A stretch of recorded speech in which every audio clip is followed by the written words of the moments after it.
ನಮಸ್ತೆ ವೀಕ್ಷಕರೇ, ಸುದ್ದಿಗಾರ ಲೇಡೀಸ್ಗೆ ಸ್ವಾಗತ. ನಾನು ನಿಮ್ಮ GM ರಾಜಶೇಖರ್.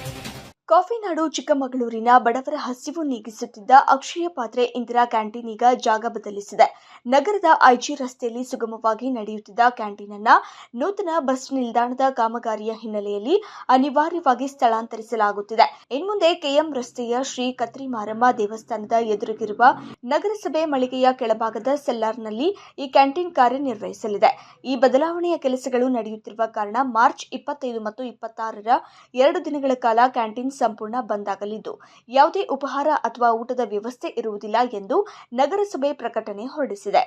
ದಿನನಿತ್ಯ ಸುಮಾರು 1500 ಮಂದಿ ಹಸಿದವರಿಗೆ ಆಸರೆಯಾಗಿದ್ದ ಈ ಕ್ಯಾಂಟೀನ್ ಮುಚ್ಚಿರುವುದು ಬಡ ಕೂಲಿ ಕಾರ್ಮಿಕರಿಗೆ ದೊಡ್ಡ ಹೊಡೆತ ನೀಡಿದೆ. ಬೆಳಗ್ಗೆ ಮತ್ತು ಮಧ್ಯಾಹ್ನ ತಲಾ 600 ಹಾಗೂ ರಾತ್ರಿ 300 ಮಂದಿಗೆ ಇಲ್ಲಿ ಅನ್ನದಾಸೋಹ ನಡೆಯುತ್ತಿತ್ತು. ಇದೀಗ 2 ದಿನಗಳ ಕಾಲ ಸೇವೆ ಸ್ಥಗಿತಗೊಂಡಿರುವುದು ಮತ್ತು ಹೊಸ ಸ್ಥಳದ ಹುಡುಕಾಟ ಬಡವರ ಪಾಲಿಗೆ ಕಷ್ಟ ತಂದೊಡ್ಡಿದೆ.